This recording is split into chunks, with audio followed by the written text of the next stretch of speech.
Hello दोस्तों, स्वागत है आपका लर्निंग 24 इंडिया यूट्यूब चैनल पर। आज के लेक्चर में हम लोग पढ़ने जा रहे हैं इमरजेंसी प्रोविजंस के बारे में। तो जब हमारा कॉन्स्टिट्यूशन लागू हुआ तो उस समय यह भी व्यवस्था किया गया था कॉन्स्टिट्यूशन बनाने वक्त कि अगर कभी किसी भी तरह का आपातकालीन स्थिति उत्पन्न होती है, किसी भी तरह का कोई इमरजेंसी सिचुएशन उत्पन्न होता है, तो उस केस में चाहे सेंटर हो या राज्य हो, इनके प्रशासन किस तरह से चलाए जाएंगे, किसके पास कौन सी शक्ति रहेगी, राज्यों के मैटर में केंद्र का क्या हस्तक्षेप होगा और केंद्र के मैटर में राज्य किस प्रकार से सहयोग करेंगे। तो राज्य के साथ केंद्र का हस्तक्षेप और केंद्र के साथ राज्यों का सहयोग, तो इसके लिए अलग अलग प्रावधान किए गए। इसके तहत जो हम लोग आज पढ़ने वाले हैं वो पढ़ेंगे नेशनल इमरजेंसी के बारे में। तो हम लोग जानते हैं कि 3 तरह की इमरजेंसी होती है। जो इमरजेंसी है वो कितने तरह की है? 3 तरह की। एक है हमारा नेशनल इमरजेंसी, दूसरा है हमारा कॉन्स्टिट्यूशनल इमरजेंसी और तीसरा है हमारा फाइनेंशियल इमरजेंसी। तो ये 3 इमरजेंसी होती है। इसमें से जो इस लेक्चर में हम लोग पढ़ेंगे वो होगा नेशनल इमरजेंसी के बारे में, कि नेशनल इमरजेंसी किस ग्राउंड पे लगते हैं, किस तरह से नेशनल इमरजेंसी के केस को डील किया जाता है और इस समय केंद्र और राज्य का किस प्रकार का रोल होता है और उसके जो नॉर्मल रोल है वह किस तरह से चेंज होते हैं। तो हम लोग शुरू करते हैं इस लेक्चर को।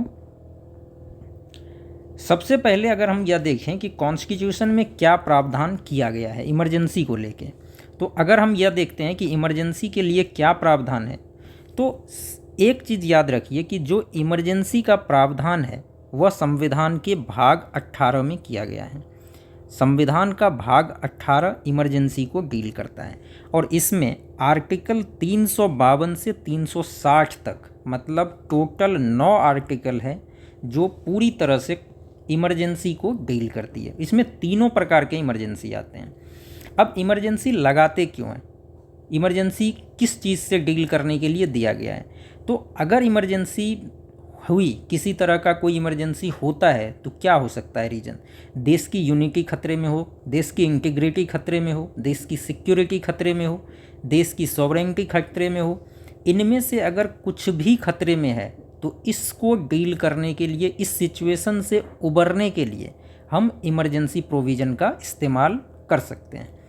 अब यहाँ पर एक चीज़ और देखना पड़ेगा कि जब कभी भी इमरजेंसी लगाया जाता है, खास करके नेशनल इमरजेंसी जब लगती है, उस केस में जो हमारा फेडरल स्ट्रक्चर है देश का, वह यूनिटरी स्ट्रक्चर में कन्वर्ट हो जाता है।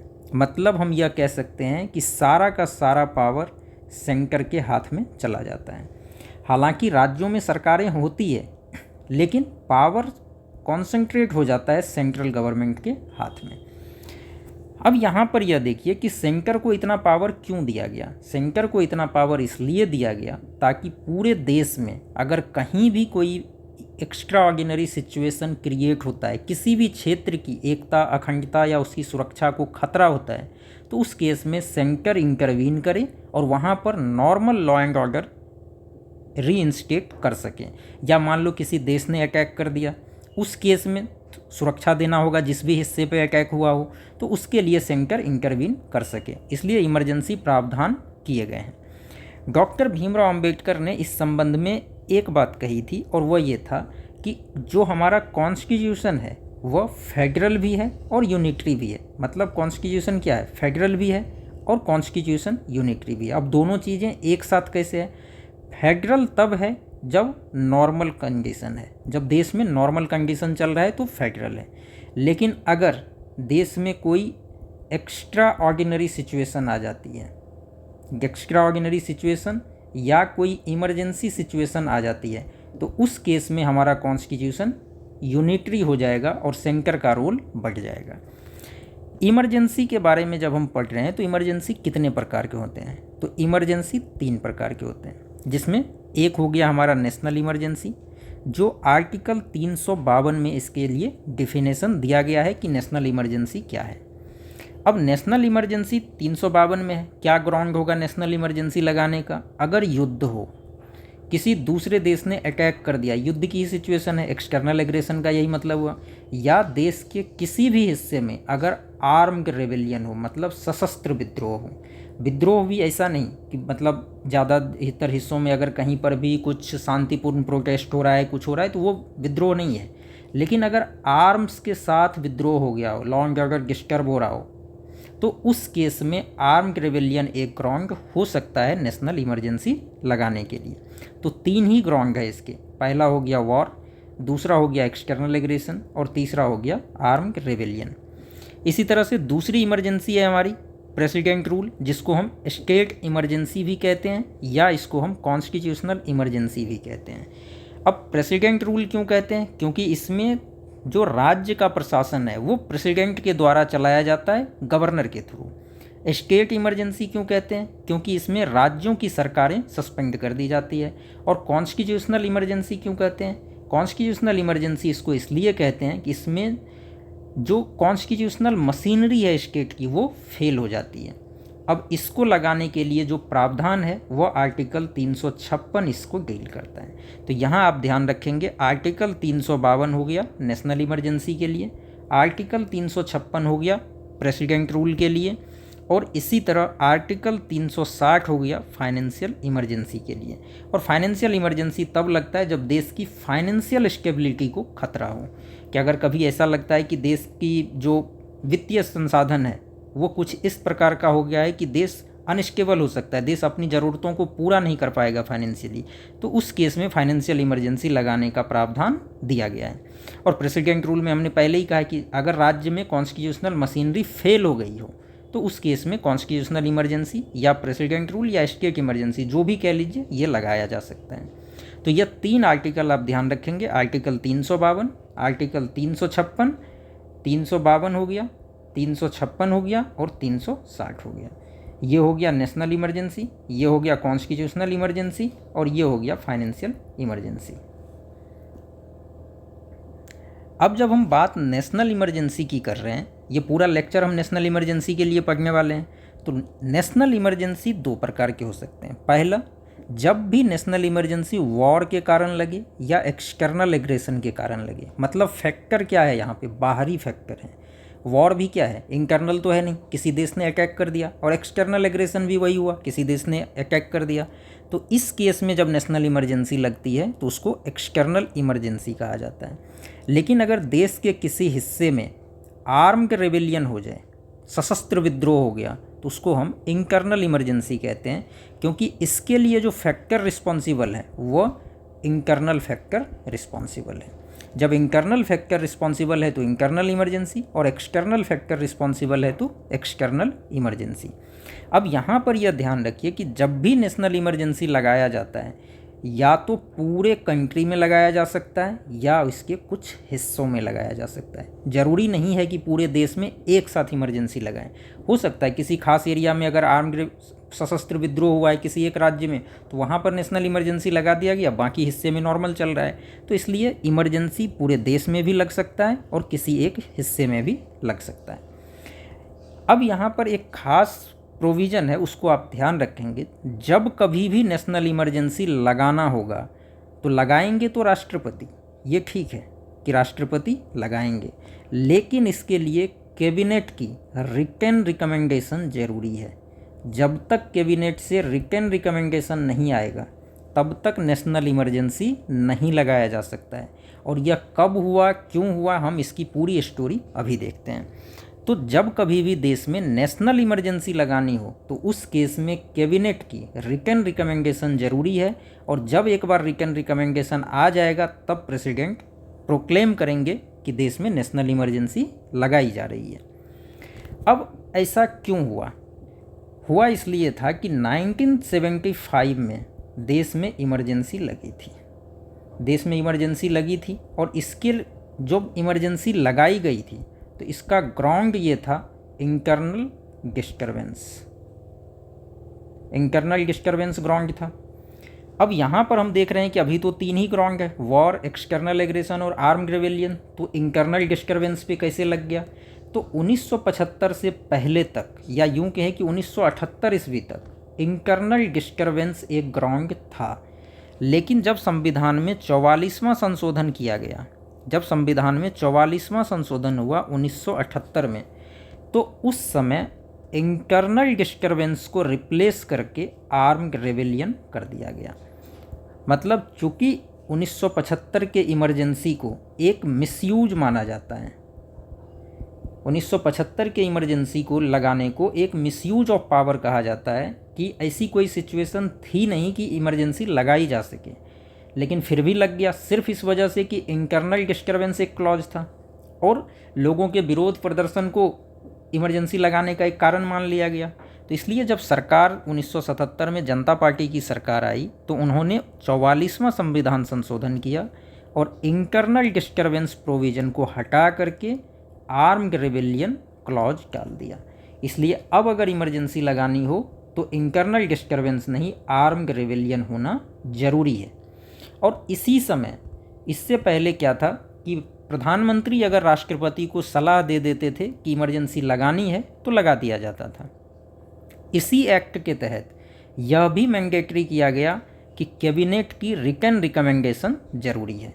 तो 1978 के 44वें संविधान संशोधन में ही यह भी प्रावधान कर दिया गया कि जब तक कैबिनेट रिटन में नहीं भेजे तब तक राष्ट्रपति प्रोक्लेम नहीं करेंगे नेशनल इमरजेंसी। तो इसको आप ध्यान रखिएगा।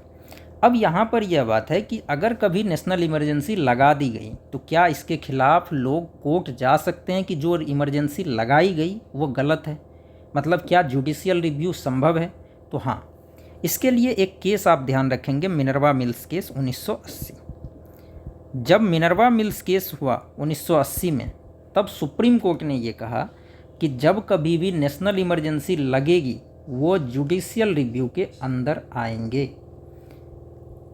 जब कभी भी नेशनल इमरजेंसी देश में लगाई जाएगी तो उसका जुडिशियल रिव्यू हो सकता है और इस ग्राउंड पे होगा कि जो इमरजेंसी लगाई गई है वो इररिलेवेंट फैक्ट के बेस पर लगाई गई है। मतलब जिस ग्राउंड पे लगाई गई है वो फैक्ट ही इररिलेवेंट है या वो फैक्ट एक्सट्रेनियस है, मतलब उसको बढ़ा चढ़ा कर दिखाया गया है, या फिर मैलाफाइड है, मतलब द्वेष से प्रेरित है, किसी ऐसे ही लगाया जा रहा है। तो जब कभी भी नेशनल इमरजेंसी लगेगी तो उसकी जुडिशियल रिव्यू संभव है और ऐसा मिनर्वा मिल्स केस में सुप्रीम कोर्ट ने दिया था जजमेंट। और ग्राउंड ये होगा कि जिस फैक्ट के बेसिस पर आप नेशनल इमरजेंसी लगा रहे हैं वो फैक्ट ही इररिलेवेंट है या वो फैक्ट बढ़ा चढ़ा कर दिखाया गया है। तो अगर ऐसा कुछ भी है तो नेशनल इमरजेंसी को चैलेंज किया जा सकता है। और अगर सुप्रीम कोर्ट यह देखती है कि फैक्ट इररिलेवेंट है या फैक्ट बढ़ा चढ़ा कर दिखाया गया है तो वो नेशनल इमरजेंसी को स्ट्रक डाउन कर सकती है। अब यहाँ पर बात यह है कि अगर एक बार नेशनल इमरजेंसी लगाने के लिए कैबिनेट ने लिख के दे दिया, मान लीजिए कैबिनेट ने रिटन रिकमेंडेशन भेज दिया, कैबिनेट ने रिकमेंड कर दिया, तो क्या इसमें पार्लियामेंट का कोई रोल होगा? हम यह जानते हैं कि कैबिनेट रिकमेंड करेगी और प्रेसिडेंट लगा देंगे, लेकिन क्या पार्लियामेंट का कोई रोल है? हाँ, जब कभी भी नेशनल इमरजेंसी लगाई जाएगी तो उस केस में पार्लियामेंट को अप्रूवल ले देना होगा। अगर पार्लियामेंट अप्रूव नहीं करती है तो नेशनल इमरजेंसी नहीं लगेगी। अब बात यह है कि अप्रूवल कब होगा, किस तरह से होगा? तो जब कभी भी नेशनल इमरजेंसी प्रेसिडेंट ने लगाई हो उसको पार्लियामेंट के दोनों हाउस से 1 महीने के अंदर स्पेशल मेजॉरिटी से पास होना ज़रूरी है। आप इसको ध्यान रखिए। जब कभी भी नेशनल इमरजेंसी लगेगी तो उसको पार्लियामेंट के दोनों ही हाउस से 1 महीने के अंदर स्पेशल मेजॉरिटी से पास होना ज़रूरी है। यहाँ खास बात यह देखिए कि एक तो 1 महीने का टाइम दिया गया और दूसरा स्पेशल मेजॉरिटी, मतलब बिना पास हुए भी 1 महीने तक इमरजेंसी रह सकती है। 1 महीने तक इमरजेंसी लगी हुई रह सकती है, क्योंकि 1 महीने के बाद अंदर पार्लियामेंट को अप्रूव करना है। मान लीजिए 30वें दिन पार्लियामेंट ने डिसअप्रूव कर दिया, तब भी तो इमरजेंसी 1 महीने तक रह गई। तो मतलब बिना पार्लियामेंट्री अप्रूवल के भी इमरजेंसी 1 महीने तो रह ही सकती है। अब मान लीजिए पार्लियामेंट में गया मैटर, पार्लियामेंट ने अप्रूव कर दिया, पार्लियामेंट ने अप्रूव कर दिया तो इमरजेंसी चलेगी। लेकिन अगर पार्लियामेंट डिसअप्रूव कर दिया, पार्लियामेंट डिसअप्रूव कर दिया तो इमरजेंसी नहीं चलेगी।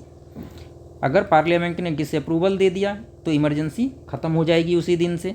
लेकिन अगर पार्लियामेंट ने अप्रूव कर दिया तो इमरजेंसी 6 महीने तक चलेगी। अब क्यों 6 महीने ही चलेगी, फिर आगे क्या होगा ये देखते हैं। आप यहाँ पर पहले यह ध्यान रखिए कि स्पेशल मेजोरिटी से होगा और यह प्रावधान भी 1978 में किया गया, पहले सिंपल मेजोरिटी था। अब एक बार अप्रूवल हो गया तो 6 महीने तक लगी रहेगी। लेकिन अगर 6 महीने से ज़्यादा इसको बढ़ाना है तो फिर से पार्लियामेंट के पास जाना पड़ेगा।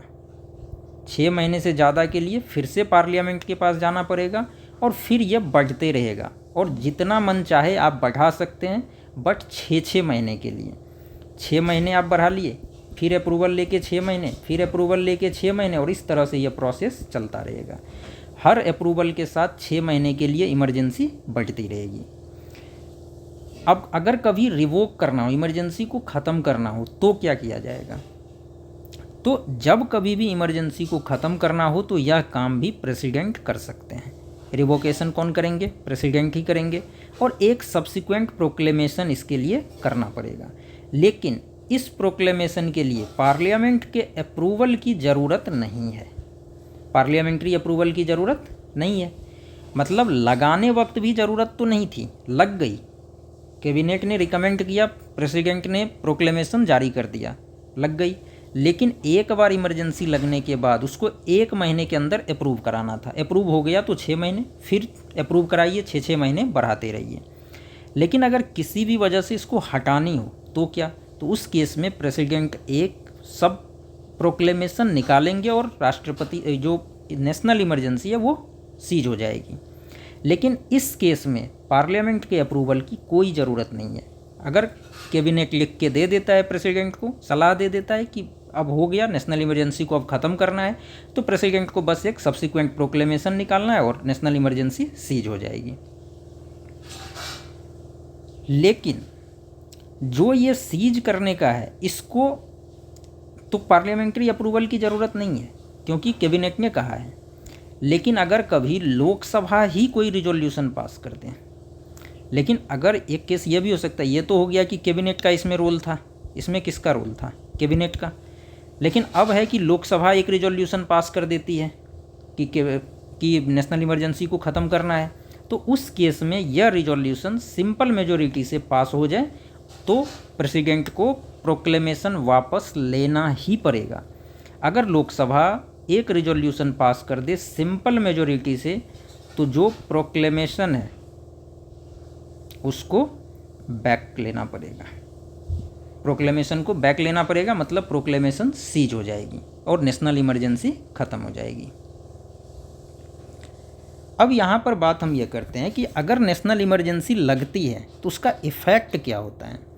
तो नेशनल इमरजेंसी का इफ़ेक्ट हम लोग 3 केस में देखते हैं। पहला, कि केंद्र और राज्य के संबंध पर क्या इफ़ेक्ट होगा। दूसरा, लोकसभा और राज्यों की विधानसभा के लाइफ पर क्या इफेक्ट होगा। लाइफ मतलब 5 साल का टेन्योर होता है, और 5 ईयर टेन्योर पे क्या असर होगा, क्या इमरजेंसी के बीच में इलेक्शंस होंगे या नहीं होंगे। और तीसरा, फंडामेंटल राइट्स जो मिले हुए हैं सिटीजन्स को, उस पर क्या इफेक्ट होगा। तो सबसे पहला, सेंटर स्टेट रिलेशन पे क्या इफेक्ट होगा। जो केंद्र राज्य संबंध है, केंद्र राज्य संबंध पर किस प्रकार का इफेक्ट होगा, हम यह देखते हैं। तो केंद्र राज्य संबंध पर सबसे पहला तो इफेक्ट यह होता है, केंद्र राज्य संबंध को हम कितने चीज़ों में देख सकते हैं। एक हो गया हमारा एग्जीक्यूटिव, दूसरा हो गया हमारा लेजिस्लेटिव, और तीसरा हो गया फाइनेंशियल। यही 3 रिलेशन है मेन। तो एग्जीक्यूटिव रिलेशन की अगर हम बात करें तो पूरा का पूरा स्टेट गवर्नमेंट, जो पूरा का पूरा स्टेट गवर्नमेंट है, वह सेंटर के कंप्लीट कंट्रोल में चला जाता है। मतलब सेंट्रल गवर्नमेंट ही एक तरह से स्टेट गवर्नमेंट को भी चलाती है। और किस प्रकार से चलाती है, तो सेंटर जो है डायरेक्शन देता है स्टेट को। सेंटर जो है अलग अलग मैटर में स्टेट को डायरेक्शन देता है कि किस तरह से प्रशासन चलाना है, क्योंकि इमरजेंसी लगी हुई है, देश में नॉर्मल सिचुएशन रिस्टोर करना है। और अगर अटैक हो गया है तो पूरी सुरक्षा की जवाबदेही सेंटर की हो चुकी है। तो स्टेट को सेंट्रल गवर्नमेंट हमेशा डायरेक्शन दे सकते हैं कि वो अपने एग्जीक्यूटिव पावर को किस प्रकार से इस्तेमाल करेगा और किस प्रकार से चलाएगा। मतलब पूरी की पूरी राज्य सरकार केंद्र के कंप्लीट कंट्रोल में चली जाती है। तो पूरा स्टेट गवर्नमेंट अब कौन चला रहा है? सेंट्रल गवर्नमेंट चला रहा है। ऐसा किया जा सकता है। मतलब ऐसा नहीं है कि स्टेट कुछ नहीं चला रही है, सेंटर चाहे तो ऐसा कर सकती है। सेंटर जो भी डायरेक्शन देगी स्टेट को मानना पड़ेगा। अगर सेंटर कोई डायरेक्शन किसी स्टेट को नहीं दे रही है तो वह स्टेट जैसे पहले चल रहा था वो अपना चला सकती है। लेकिन अगर सेंटर कोई भी डायरेक्शन दे रही है तो मानना मैंडेटरी है, क्योंकि सेंटर इस समय पूरी तरह से पावर अपने हैंड में ले सकती है। अब बात आता है लेजिस्लेटिव रिलेशंस की। तो लेजिस्लेटिव रिलेशंस में ये होता है कि नॉर्मल केस में स्टेट लिस्ट के जो भी सब्जेक्ट हैं इस पर कानून कौन बनाता है? स्टेट की लेजिस्लेचर। लेकिन जब इमरजेंसी लगी हो तो उस केस में पार्लियामेंट स्टेट लिस्ट के किसी भी सब्जेक्ट पर कानून बना सकती है। जब नेशनल इमरजेंसी लग गई तो उस केस में पार्लियामेंट को यह पावर होता है कि वह स्टेट लिस्ट के किसी भी मैटर पे कोई भी कानून बना सकती है। अब फाइनेंशियल की अगर हम बात करें तो प्रेसिडेंट को यह पावर है कि जो कॉन्स्टिट्यूशनल डिस्ट्रीब्यूशन है रेवेन्यूज के उसको मॉडिफाई कर सकती है। प्रेसिडेंट मॉडिफाई कर सकती है कॉन्स्टिट्यूशनल डिस्ट्रीब्यूशन को, मतलब किस राज्य को कितना फंड मिलेगा, सेंटर से राज्यों को कितना फंड जाएगा, इस सभी को मॉडिफाई किया जा सकता है।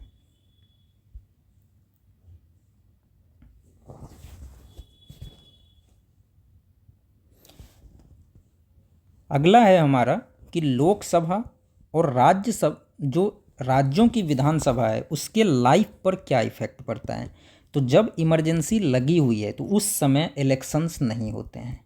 अगर इमरजेंसी लगी हुई है तो इलेक्शंस नॉर्मली नहीं होते हैं। अब जब इलेक्शंस नॉर्मली नहीं होते हैं तो जो नॉर्मल टेन्योर है 5 ईयर्स का उसको बढ़ाया जा सकता है। और वह कितना बढ़ेगा? तो 1 साल बढ़ेगा एक बार में। एक बार में कितना बढ़ेगा? 1 साल। और इस तरह से एक बार में जब 1 साल बढ़ा रहे हैं तो इस तरह से तो यह बढ़ता जाएगा। मान लीजिए अभी बढ़ाए वो 1 साल के लिए और इसके कुछ ही दिनों के बाद इमरजेंसी ख़त्म हो जाती है तो क्या होगा? तो उस केस में यह नियम है कि इमरजेंसी जब ख़त्म होती है, सीज होती है इमरजेंसी, उसके 6 महीने तक ही यह होता है। इमरजेंसी सीज होने के 6 महीने तक ही यह वैलिड होता है। तो मतलब लोकसभा और राज्यों की विधानसभा के टर्म को एक बार में 1 साल के लिए बढ़ाया जा सकता है और जितनी बार मन करे आप बढ़ा सकते हैं जब तक इमरजेंसी चल रहा है। लेकिन एक बार इमरजेंसी ख़त्म हुई तो यह प्रोविज़न 6 महीने के अंदर ख़त्म हो जाता है। लास्ट है इसमें हमारा कि फंडामेंटल राइट्स पर क्या फ़र्क पड़ता है। इसके लिए हम लोगों को 2 आर्टिकल्स देखने पड़ेंगे। पहला इसमें है हमारा आर्टिकल 358 और दूसरा है आर्टिकल 359। आर्टिकल 358 कहता है कि जैसे ही इमरजेंसी लगेगी फंडामेंटल राइट्स ऑटोमेटिकली सस्पेंड हो जाएंगे। और कौन से? जो भी आर्टिकल 19 के तहत फंडामेंटल राइट्स हैं वह सभी ऑटोमेटिकली सस्पेंड हो जाएंगे। तो 358 क्या कह रहा है? इमरजेंसी लगी और आर्टिकल 19 के अंदर जो भी फंडामेंटल राइट्स हैं वो ख़त्म हो जाएंगे। तो ये तो जब 1975 में इमरजेंसी लगी तब भी ये हुआ। इसलिए जब 1978 में 44वां संविधान संशोधन हुआ तो उसमें इस प्रोविज़न में कुछ चेंज कर दिया गया। हम जानते हैं आर्टिकल 19 में कितने सारे फंडामेंटल राइट्स हैं। बोलने की स्वतंत्रता इसी में है, राइट टू स्पीक जो है वह इसी में है। अब इसको ख़त्म कर दिया गया। तो इसलिए आर्टिकल जब 44th अमेंडमेंट किया गया 1978 में तो यह कहा गया कि जब कभी भी वॉर या एक्सटर्नल एग्रेशन की वजह से इमरजेंसी लगेगी सिर्फ उसी केस में आर्टिकल 19 को सस्पेंड किया जाएगा। अगर इंटरनल इमरजेंसी लगती है, मतलब आर्म्ड रेबेलियन की वजह से इमरजेंसी लगती है, जब कभी भी इंटरनल इमरजेंसी लगती है तो आर्टिकल 19 को सस्पेंड नहीं किया जाएगा। सिर्फ वॉर और एक्सटर्नल एग्रेशन के केस में ही आर्टिकल 19 सस्पेंड होंगे। और दूसरा यह भी कहा था कि जो भी लॉ इमरजेंसी से रिलेटेड होंगे सिर्फ उसी को जुडिशियल रिव्यू से प्रोटेक्शन होगा। मतलब ऐसा कोई भी लॉ जो इमरजेंसी से रिलेटेड होगा उसको जुडिशियल रिव्यू से प्रोटेक्शन मिलेगा, लेकिन बाकी कोई भी लॉ अगर इमरजेंसी के दौरान बनाया गया है और वह इमरजेंसी से डायरेक्टली रिलेटेड नहीं है तो उसका जुडिशियल रिव्यू हो सकता है। तो आर्टिकल 358 क्या हो गया कि जो फंडामेंटल राइट्स ऑटोमेटिकली सस्पेंड होते हैं, तो आर्टिकल 19। अब आर्टिकल 359 कहता है कि आपके फंडामेंटल राइट्स को सस्पेंड नहीं किया जा रहा है, लेकिन यहाँ पर क्या है कि प्रेसिडेंट सस्पेंड कर देते हैं किसी भी कोर्ट जाने के अधिकार को ही। मतलब आप जो कोर्ट जाने का अधिकार रखते हैं उसी को सस्पेंड कर दिया जाता है। अब कोर्ट आप किस लिए जाते हैं, तो आर्टिकल 32 और आर्टिकल 226 सुप्रीम कोर्ट और हाई कोर्ट को यह पावर देता है कि वह फंडामेंटल राइट को इन्फोर्स करने के लिए आप सुप्रीम कोर्ट और हाई कोर्ट जा सकते हैं डायरेक्ट। लेकिन जब नेशनल इमरजेंसी लगती है तो उस केस में आर्टिकल 359 ये कह रहा है कि प्रेसिडेंट चाहें तो राइट जो कोर्ट में जाने का आपका अधिकार है फंडामेंटल राइट्स के इन्फोर्समेंट के लिए उसको सस्पेंड कर सकती है। अब जब उसको सस्पेंड कर सकती है तो क्या सारे फंडामेंटल राइट्स सस्पेंड हो जाएंगे? नहीं, 2 आर्टिकल तब भी सस्पेंड नहीं होते हैं। और यह आप ध्यान रखिएगा कि आर्टिकल 20 और आर्टिकल 21 ये 2 आर्टिकल किसी भी केस में सस्पेंड नहीं होते हैं। इवन नेशनल इमरजेंसी के केस में भी आर्टिकल 20 और 21 का सस्पेंशन नहीं होता है। इसके अलावा सारे आर्टिकल को इन्फोर्स करने के लिए जो राइट है आपको कोर्ट जाने का उसको प्रेसिडेंट सस्पेंड कर देते हैं, और इसके लिए जो भी कंडीशंस होंगे वह प्रेसिडेंट के ऑर्डर में दिए हुए रहते हैं।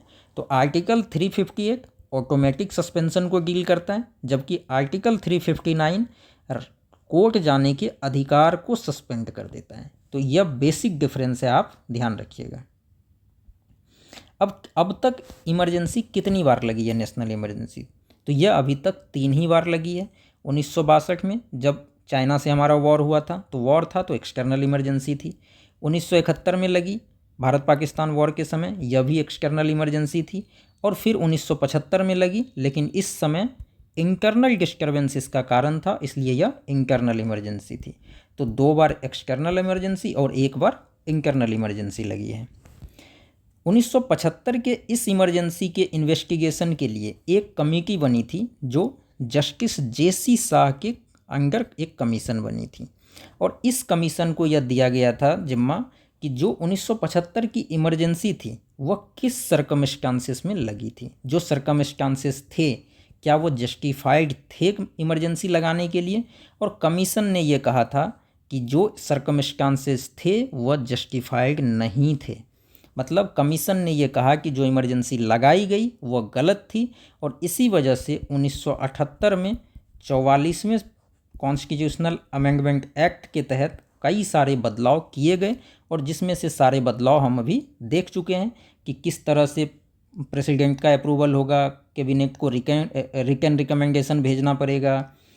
उसके बाद अगर इंटरनल डिस्टर्बेंस की वजह से इमरजेंसी हम लगा ही नहीं सकते हैं, उसके लिए आर्म्ड रेबेलियन होना ज़रूरी है। किस केस में फंडामेंटल राइट्स सस्पेंड होंगे, किस केस में नहीं होंगे, ये सब के सब चेंजेज 1978 में 44th अमेंडमेंट एक्ट के थ्रू लाए गए। तो आज के लेक्चर में हम लोग नेशनल इमरजेंसी के बारे में पढ़े, आगे हम लोग कॉन्स्टिट्यूशनल इमरजेंसी और फाइनेंशियल इमरजेंसी के बारे में पढ़ेंगे। धन्यवाद दोस्तों।